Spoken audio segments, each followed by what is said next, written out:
권미란의 인사이드아웃 산업을 알면 수익이 보인다. 유진투자증권 양승윤 연구원입니다. 연구원님 안녕하세요. 안녕하십니까. 네, 오늘 나눠볼 이야기 주제 화면으로 보시죠. 무기를 갖춰라. 방산 로봇 구조적 성장기 진입. 네, 신냉전 시대고요. 여기에 이제 생산성 향상을 위해서 로봇까지도 가파르게 도입이 됩니다. 여전히 좀 국제 정세는 불안한 모습인데요. 이게 방산 섹터에 주는 영향력부터 체크를 해볼까요? 일단은 결국은 이제 방위 산업이라고 하는 게 어떤 외부의 위협에 대해서 저희가 이제 준비를 하기 위해서 이제 계속해서 갖추어야 되는 이제 산업이라고 보고 있고, 결국은 이렇게 국제적으로 봤을 때 이제 지정학적으로 불안감이 커지고 있는 상황은 이제 무기 수요를 자극할 수밖에 없다라고 생각을 하고 있습니다. 과거 역사적으로 봤을 때 이제 분쟁 수와 그리고 이제 무기 거래량의 그런 관계성들을 비교를 해보면은 결국은 분쟁 수가 많이 발생했을 때 이런 이제 무기 수요가 늘어났었던 부분들이 확인이 되고 있기 때문에 지금 이제 작년부터 뭐 러시아 우크라이나 전쟁이라든지 아니면은 뭐 이스라엘 하마스 분쟁 이런 여러 가지 분쟁들이 발생하고 있고, 그리고 여전히 중국과 여러 가지 남중국해에 위치해 있는 이런 동남아 국가들 사이에서 긴장감들이 유지되고 있는 상황은 뭐 앞으로도 단지 현재뿐만 아니라 앞으로도 여러 가지 무기 수요들을 좀 촉발할 수 있는 그런 환경들로 좀 작용하지 않을까 이렇게 판단을 하고 있습니다. 네, 뭐 요즘 전쟁 이슈가 잠잠하긴 하지만 전쟁은 계속되고 있습니다. 이스라엘 하마스 같은 경우도 이스라엘 쪽에서 하마스의 땅굴에 바닷물 침수 작전을 시작했다라는 소식이 나왔고요. 폴란드 쪽에서 그 선거 결과가 나오면서 그동안 받았었던 폴란드 수주가 좀 다시 좀 취소되거나 할 수 있는 가능성 불확실성이 있다 이렇게 이야기들 나오고 있는데 폴란드는 대안이 있을까요?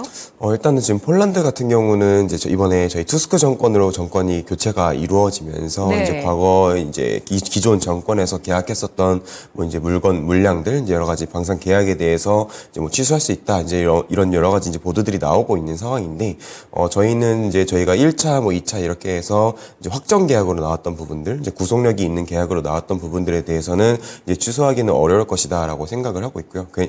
폴란드가 만약에 해당 계약을 취소하게 되면은 또 저희도 이제 손해 청구라든지 이런 부분들이 가능하기 때문에, 그리고 또 정부와 정부 사이의 계약이어서 쉽게 좀 취소하지는 못할 것이다라고 생각을 하고 있고, 이제 문제는 이제 앞으로 또 추가적으로 나와야 될 뭐 2차, 뭐 3차 이런 물량들에 대해서 과연 저희가 기본 계약 프레임워크에서 이제 계약을 했었던 만큼 이제 뭔가 물량이 계약이 될까에 대한 이제 불안감들은 앞으로 좀 이제 노이즈로 작용을 하겠지만은, 지금 폴란드가 여러 가지 처해져 있는 그런 정치적인 환경들, 결국은 지금 러시아 우크라이나 전쟁이 지속되고 있는 상황이고, 그리고 우크라이나가 또 경계를 맞대고 있는 게 폴란드여서 그 어느 국가보다도 무기 수요가 좀 절실한 이제 국가라고 생각을 하고 있고요.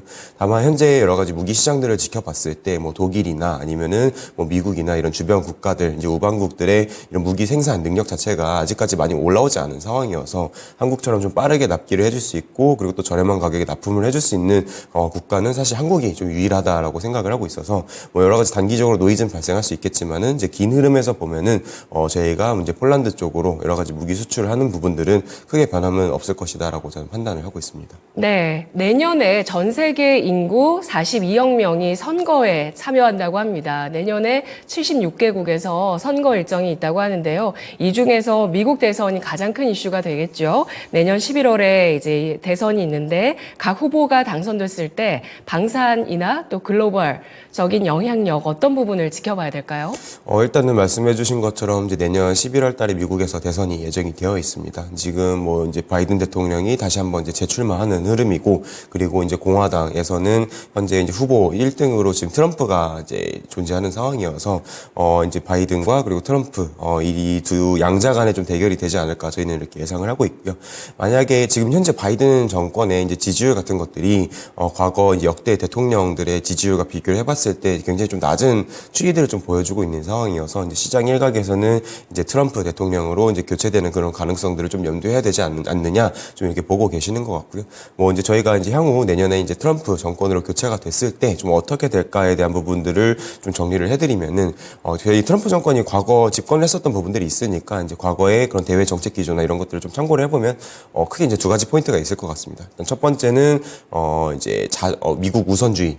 이제 저 미국이 이제 우리 거는 우리가 알아서 할 테니 너희들 거는 너네가 알아서 해라. 만약에 미국의 도움이 필요하면은 이제 거기에 응당한 이제 대가들을 치루어라. 뭐 돈을 내든지 여러 가지 이제 너네들의 노력들을 보여줘라. 이런 이제 정책들을 펼쳤었었는데 결국 그렇게 되면은 이제 미국의 도움을 받기는 사실 뭐 유럽이든 뭐 아시아 국가든 굉장히 좀 어려워질 것으로 저희는 생각을 하고 있고 방산 측면에서는 이제 자주 국방에 대한 수요가 지속적으로 늘어나면서 자기 이제 자체적인 그런 무기 획득 이런 부분들이 좀 필요해지지 않을까 생각을 하고 있고요. 그리고 이제 두 번째 포인트는 이제 힘에 의한 평화 유지에 대한 이제 정책들을 펼쳤었습니다. 즉 이제 미국에 있어서 이제 향후 위협이 될 수 있는 국가들 뭐 예를 들어서 러시아라든지 아니면 이제 중국과 같은 국가들에 대해서는 굉장히 이제 힘으로써 좀 이제 여러 가지 견제하는 모습들이 많이 나왔었기 때문에 이미 안 그래도 지금 국제 사회가 굉장히 좀 긴장감이 높아지고 있는 상황에서 뭐 미중 간의 대립 관계가 더욱더 좀 격화된다라든지 좀 이제 추가적인 그런 긴장감이 고조될 수 있는 부분들이 있지 않을까 이렇게 예상을 하고 있습니다. 네, 글로벌 무기 시장 현황 짚어보겠습니다. 수출 시장 어떻게 형성이 되어 있는지 알아보고요. 공급망 등의 뭐 현황들 어떤가요? 일단은 현재 수출 시장을 보시게 되면은 지금 이제 상위 10개 국가, 뭐 미국이라든지 뭐 러시아라든지 아니면 기타 유럽 국가들 이제 상위 10개 국가들이 차지하고 있는 시장 점유율이 90%가 되고 있습니다. 네. 굉장히 좀 집중도가 높다라고 보실 수가 있고 예. 그리고 최근에 또 이제 여러 가지 전쟁이나 이런 정치적인 문제들 때문에 이 러시아가 이 무기 시장에서 퇴출이 되고 있습니다. 그러면서 이제 러시아가 가지고 있었던 이제 시장 점유율들은 이제 나머지 뭐 미국이나 아니면 기타 뭐 상위 국가들로 좀 이제 저희가 넘어가고 있는 상황이고 어떻게 보면은 그 집중도가 더욱더 좀 심화되고 있는 상황으로 좀 보실 수가 있고요. 수출 시장 상위 10개국은 수출 네, 국가 말씀이신 네, 거죠? 맞습니다. 그중에 러시아가 차지한 점유율은 어느 정도였나요? 대략적으로 한 20%에서 30% 정도를 차지를 하고 있었었는데 지금 5년 사이 계속해서 좀 그 점유율이 하락하고 있는 상황이고 예. 그런 점유율들이 단지 미국과 그리고 이제 기타 뭐 유럽 국가와 같은 상위 국가들로 넘어가고 있는 상황입니다. 네. 그래서 어쨌든 이제 집중도가 굉장히 좀 심화되고 있다라고 말씀을 드렸는데 앞서서 이제 무기 수요가 굉장히 좀 늘어나고 있다라고도 같이 말씀을 드렸고요. 근데 늘어나는 무기 수요들을 과연 이런 미국이나 기타 상위 국가들이 다 처리를 할 수 있을까 했을 때는 저희는 지금 공급망 문제로 인해서 쉽지는 않을 것이다라고 판단을 하고 있습니다. 뭐 워낙 미국이나 유럽 같은 경우는 이제 냉전 이후에 이런 국방 예산 감축 그리고 무기 수요가 좀 이제 구조적으로 이제 줄어들었었던 측면들이 있기 때문에 방위 생산에 대한 생산 기반 자체가 굉장히 취약해져 있습니다. 뭐 미국도 그렇고 유럽도 그렇고 이 무기들을 만들 수 있는 기업들이 굉장히 많이 줄어들었고요. 그리고 애초에 무기 수요가 줄다 보니 생산 능력 자체도 축소가 되었었고 그래서 앞으로 좀 늘어나는 무기 수요에 좀 온전하게 좀 대응하기는 어렵지 않을까 생각을 하고 있고요. 그리고 이제 방위 산업의 구조를 보시게 되면은 이제 맨 상단에 뭐 한국으로 따지면은 뭐 하나 에어로스페이스 아니면 뭐 현대 로템과 같은 이제 체계 종합 업체라고 하는 이제 티어 제일 상위 티어의 기업들이 있고 그 아랫단으로 해서 이제 여러 가지 부품이나 시스템들을 공급을 해주는 기업들이 이제 피라미드 형태로 이제 이루어져 있는데 결국 위에서 무기 생산을 이제 최종적으로 늘리기 위해서는 아랫단에 있는 이런 부품사들에 대한 캐파도 같이 이제 늘어나야 되는데 그런 전체적인 공급망이 회복되기까지는 저희는 향후 2년에서 3년 정도는 더 추가적으로 소요가 되지 않을까 생각을 하고 있습니다. 네. 우리는 우리 기사를 주로 보니까요. 한글로 나와 있는 기사를 주로 보니까 우리가 그래도 글로벌 시장에서 K방산이 이런 냉전 시대에 새로운 하나의 선택지로 떠오르고 있다고 우리는 좀 체감을 하는데 과연 글로벌 시장에서 어느 정도 위상인지 좀 체크를 해볼까요? 일단은 지금 뭐 외신들도 그렇고 아니면 이제 외국 정부나 아니면 외국 정치 기구에서 모두 다 한국을 상당히 좀 이제 유력한 향후 이제 방산 수출 강국으로 좀 점치고 있다라고 저희는 파악을 하고 있고요. 뭐 그 일례로 좀 한 가지 말씀을 드리면은 이제 안 그래도 이제 유럽에서 여러 가지 무기 수요가 늘어나고 있는 가운데 저희가 좀 유럽 국가들이 제대로 좀 대응을 하지 못하는 모습들이 나오니까 이번에 이제 폴란드와 같이 한국에서 좀 대규모 이제 무기 수주가 이제 발생을 했었었고 뭐 EU라든지 이런 정치 기구에서는 굉장히 그런 모습들을 견제를 하고 있습니다. 한국이 좀 이제 신흥 이런 무기 수출 강국으로 떠오르고 있고 유럽 내에서 발생하는 무기 수요는 이제 유럽 영내에서 이제 처리를 하는 것이 가장 좋은데 현재 상태가 계속 유지된다라고 하면은 앞으로도 이런 한국과 같은 이제 신흥국의 무기 수요를 다 빼앗길 수 있다. 약간 이런 위기감들도 고조가 되고 있는 상황이고요. 이제 그런 것들을 이제 보게 되면은 결국은 이런 한국이 상당히 좀 글로벌 시장에서 이제 차지를 하는 부분들이나 아니면 위상 자체가 굉장히 좀 높아지고 있다라고 저희는 볼 수가 있을 것 같습니다. 네, 지난해 금리 인상기에 많은 종목들이 하락을 했는데 그 가운데서 방산주만은 전쟁 이슈로 인해서 크게 상승을 하는 모습을 보였습니다. 이 방산주가 구조적인 성장기 계속할 수 있을까요? 저희는 이제 구조적인 그리고 중장기적인 이제 성장 국면에 진입을 했다라고 판단을 하고 있습니다. 이제 과거에 그 방산 기업들의 뭐 주가 추이들을 좀 보시게 되면은 뭐 예전에는 이제 북한의 뭐 위협이라든지 도발이 늘어날 때 좀 상승하기도 했었었고, 그리고 작년에는 이제 러시아 우크라이나 전쟁과 같은 이제 국제적인 긴장감들 높아지면서 이런 해외 수주가 늘어나면서 좀 전체적으로 우상향하는 모습들을 보여왔었기 때문에, 또 어떻게 보면은 이런 방위 산업 자체가 어떻게 보면 좀 테마지 않냐, 이런 무기 수요 늘어나는 것과 맞물려서 가는 이제 그런 테마성으로 볼 수도 있지 않냐, 이제 이런 의견들이 있을 수도 있는데, 사실 결국 어떤 것들이 방위 산업에 가장 좀 영향을 미치는가, 주가 측면에서 영향을 미치는가 보게 되면은 결국은 첫 번째가 수익성, 그리고 두 번째가 실적이었습니다.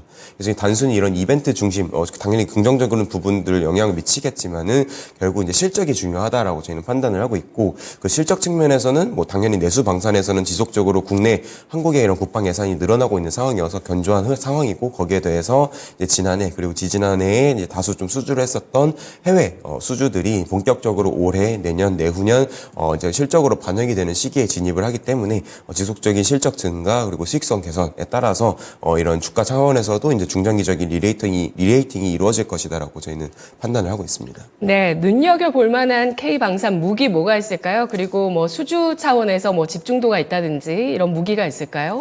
일단은 저희가 주목하고 있는 무기 체계는 첫 번째가 자주포, 그리고 이제 두 번째가 이제 항공기, 전투기 쪽이고, 그리고 세 번째가 이제 저희가 다른 이제 무기 체계에 대비해서 좀 이제 소외되었었던 부분들이 있지만은 이제 함정 쪽도 좀 같이 봐야 된다라고 말씀을 드리고 있고요.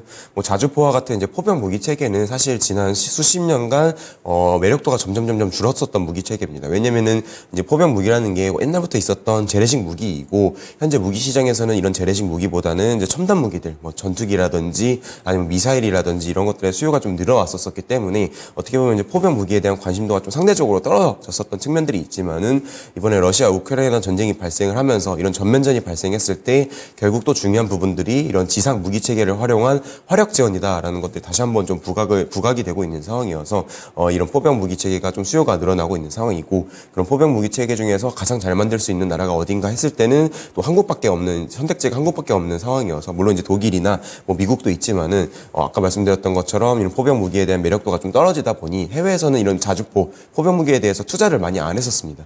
반면에 이제 한국은 이제 북한이라는 위협 속에서 계속해서 뭐 이런 무기 체계들 이제 기술 발전을 해왔었던 부분들이 있고, 결국은 가격도 그렇고 이제 성능 측면에서도 상당히 좀 우위에 있는 무기 체계 분야이지 않을까 생각을 하고 있고요. 그리고 항공기 같은 경우도 지금 뭐 러시아제 전투기 교체, 그리고 노후 4세대 전투기에 대한 교체 수요들이 나오고 있는 상황이어서 거기에 대응하는 뭐 한국의 KF-21과 같은 이제 차세대 전투기나 아니면은 FA-50과 같은 이제 경 전투기 수요가 증가할 것으로 예상을 하고 있고, 함정 같은 경우도 이제 저희가 뭐 남중국해 중심으로 해서 이제 긴장감이 늘어나고 있는 상황인데, 네. 당연히 함정 수요가 늘어날 수밖에 없고요. 뭐 필리핀이나 예. 뭐 인도네시아 같은 해양 국가에서는 함정 수요가 늘어날 것이고. 최근에 소식이 좀 많았어요. 네, 맞습니다. 네. 뭐 이런 이제 잠수함이나 뭐 수상함, 이제 수출에 대한 이야기들이 있을 거고, 그리고 거기에 더해서는 지금 이제 미국 이야기를 또 안 할 수가 없는데, 지금 미국이 이제 중국과 계속해서 경쟁 관계 속에서 이런 함대 수가 지금 중국에 크게 뒤지고 있는 상황을 좀 보실 수가 있고요. 이에 따라서 지금 미국 내에서도 여러 가지 위기감이 고조가 되고 있고, 함정 건조 능력을 올려야 된다. 그리고 함정 건조 능력을 올리기 위해서 이런 노후화된 선박에 대한 유지 보수는 좀 이제 해외에다가 이제 위탁하는 것들을 좀 검토하자, 이런 이야기들이 나오고 있어서 미국 함정 분야에서도 좀 추가적인 새로운 기회들이 발생할 수 있지 않을까, 저희는 이렇게 생각을 하고 있습니다. 네, 남중국해 내 갈등 소식이 요즘 좀 많이 보이더라고요. 근데 함정 소식도 나오는 거 보니까 하나오션이 좀 수주를 많이 하는 것 같던데 맞나요? 아직 뭐 직접적으로 저희가 수주한 것들은 아니고, 이제 앞으로 수주를 할 가능성들이 있다라는 부분들이고, 예. 뭐 이제 저희가 수주 파이프라인으로 보고 있는 거는 이제 동남아 지역에서는 이제 필리핀에서의 잠수함 사업이 있고, 그리고 이제 유럽이나 이제 북미 쪽에서도 여러 가지 수요들이 나오고 있는데, 뭐 대표적으로는 이제 폴란드 잠수함 사업, 그리고 이제 캐나다 잠수함 사업, 이런 여러 가지 잠수함 사업들이 좀 중심으로 나오고 있는 상황이고, 또 이제 잠수함 분야에서는 이제 하나오션이 뭐 이제 한국에서도 굉장히 좀 납품을 많이 했었습니다. 저희가 이제 뭐 경쟁사 대비해서도 이 납품 물량 자체도 많고 여러 가지 축적되는 기술도 많기 때문에 향후 이런 잠수함 시장이 열릴 때 좀 저희가 주목할 수 있는 기업으로 보실 수 있지 않을까, 이렇게 생각을 하고 있습니다. 네, 그러면 눈여겨볼 만한 국방 계획과 관련 수혜 기업은 뭐가 있을까요?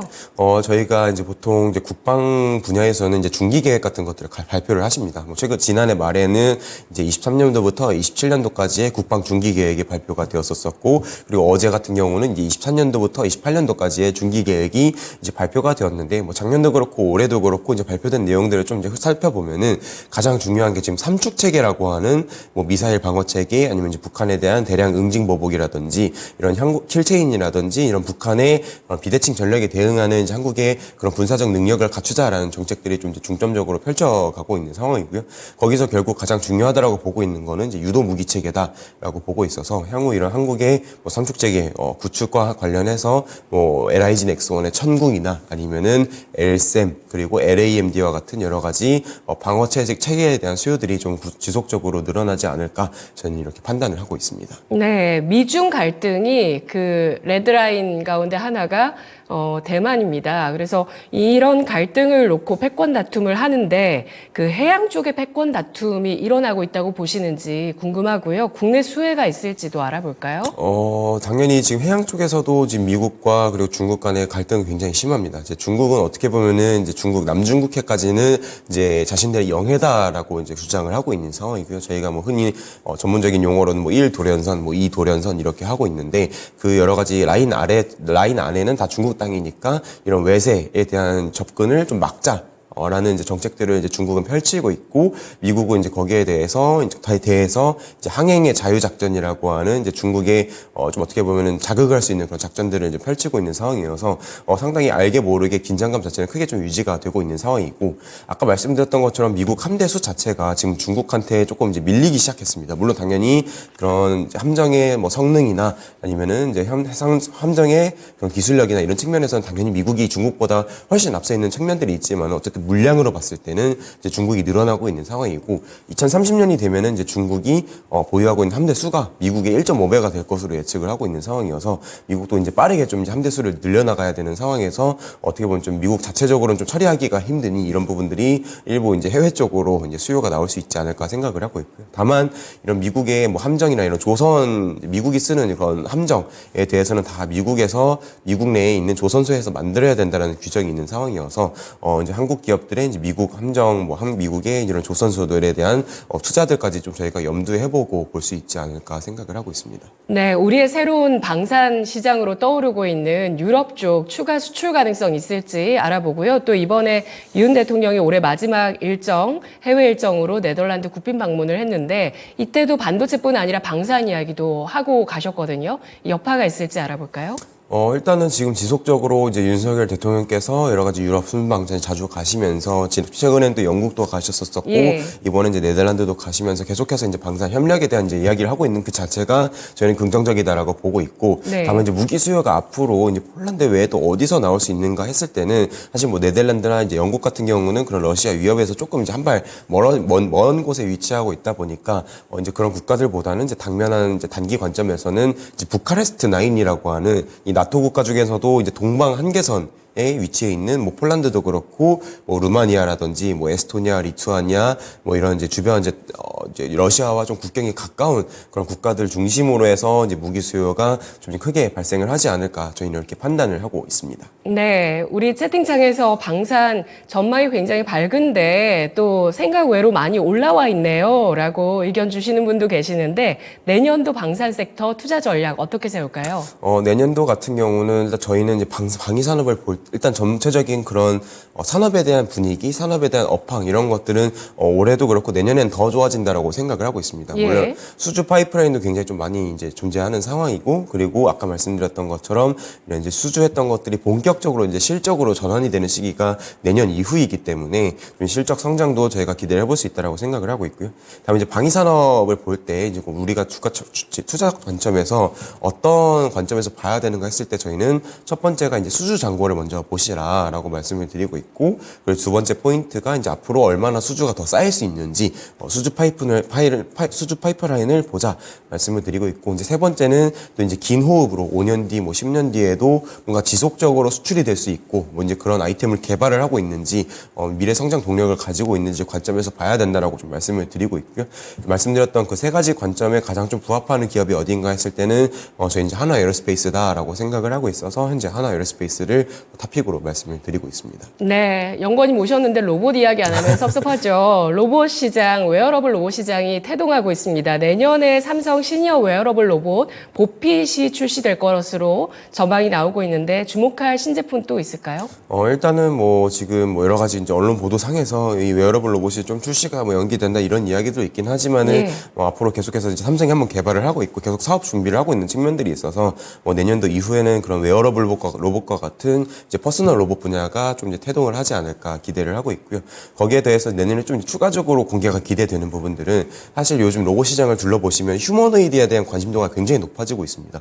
뭐 미국의 어질리티 로보틱스의 디짓이라고 하는 로봇은 이미 아마존의 물류창고에 들어가서 그 휴머노이드들이 지금 실증 테스트가 진행이 되고 있을 만큼 이제 여러 가지 휴머노이드 시장도 같이 좀 태동을 하고 있는 상황인데, 내년도에는 이제 상반기에 레인보우 로보틱스에서 이제 휴머노이드의 상반신, 이제 양팔 로봇이라고도 할 수 있는 이제 팔 두 개를 붙인 이제 그런 좀 어떻게 보면 좀 고난이도의 로봇들도 좀 공개가 될 것으로 예상을 하고 있다. 이런 흐름들도 좀 지켜봐야 된다라고 판단하고 있습니다. 네, 질주하던 로봇 섹터가 숨고르기를 하고 있는데요. 근데 추세를 지키고 있습니다. 동력을 상실했다고 봐야 될지 하면은 좀 과도한 질문일 것 같기도 한데 추세 유지하고 있어요. 어떻게 봐야 될까요? 일단은 저희가 뭐 계속해서 이제 변동성 자체는 굉장히 큰 상황입니다. 뭐 올해 여러 가지 이벤트들이 많았었고, 그런 이벤트들이 좀 소멸되면서 이제 가끔 이제 좀 어떻게 보면 이제 숨고르기에 들어가는 모습들도 있기는 하지만은, 어쨌든 이번 주 같은 경우는 목요일 날 늘 이제 계속해서 시장에서 기다리시던 첨단 로봇 산업 전략 1.0이 드디어 이제 산업부 주관으로 공개가 될 예정에 있어서 이런 정책적인 공개 기대감도 존재하는 상황이고, 그리고 내년 초에는 미국에서 CES, 그러니까 이제 저희가 이제 개최가 되는데, 뭐 당연히 이제 CES에서는 뭐 전자제품이라든지 아니면 이제 모빌리티에 대한 관심도 높지만은, 당연히 뭐 AI나 이런 로보틱스와 같은 이제 새로운 분야에 대해서도 좀 다양한 이제 기업들이 전시회에 참여하는 부분들이 있어서, 내년 초에 있는 CES까지는 여러 가지 좀 견조한 흐름들이 이제 지켜지지 않을까 저희는 이렇게 판단하고 있습니다. 방산주 탑픽은 아까 한화 에어로스페이스 주셨죠? 네. 예, 로봇주 전망 또 전략 함께 보겠습니다. 방산 같은 경우는 말씀드렸듯이 지난해 이제 여름부터 쭉 올라왔고요. 상승 추세 계속됩니다. 로봇은 올해부터 쭉 올라왔습니다. 내년도 전략 어떻게 세울까요? 일단 올해 어떻게 올라왔는가를 좀 지켜보시면은, 뭐, 레인보우 로보틱스에 대해서 뭐, 삼성전자가 지분 투자를 했었던 것들, 그리고 뭐, 두산 로보틱스의 상장, 그리고 뭐, 여러 가지 정책에 대한 기대감들, 이제 여러 가지 이벤트들, 이제 모멘텀 중심으로 이제 강한 좀 상승세를 이제 보였었던 측면들이 있는데, 결국은 내년에도 이 흐름을 유지하기 위해서는 계속해서 이런 모멘텀이 지속이 될 필요가 있다라고 판단하고 있어서, 일단 그 모멘텀에 대한 부분들을 좀 체크를 해볼 필요가 있는데, 사실 조금 이제 올해 다양한 것들이 좀 나오다 보니까 내년에는 조금 어떻게 보면은 이제 숨고르기에 들어갈 가능성도 있지 않을까 생각을 하고 있고요. 뭐 지속적인 대기업들의 로봇 산업 투자라든지 아니면은 이런 정책적인 기대감들 좀 유지가 될 필요가 있다라고 생각을 하고 있고, 저희 같은 경우는 이제 내년에는 이제 말씀드렸던 것처럼 조금 이제 이벤트 소멸에 따라서 어떻게 보면 이제 시장 자체가 결국은 이제 미래에 당연히 저희가 시선을 두지만은 결국은 이제 실적 성장으로서 그런 미래에 대한 기대감들을 실제화할 수 있는 부분들에 대한 이제 관심들도 높아질 거라고 생각을 하고 있어서, 이런 이제 실적 성장하는 기업들도 좀 같이 지켜봐야 된다라고 말씀을 드리고 있고요. 내년에는 이제 뭐 레인보우 로보틱스라든지 이런 대표 종목 중심으로의 접근을 좀 이제 가장 좀 이제 추천을 드려서 말씀을 드리고 있습니다. 네, 내년에 더 올라가기 위해서는 실적과 또 추가적인 동력이 필요할 것이다. 대장주 중심으로 움직임 지켜보자라는 전략이었습니다. 분석 고맙습니다. 네, 감사합니다.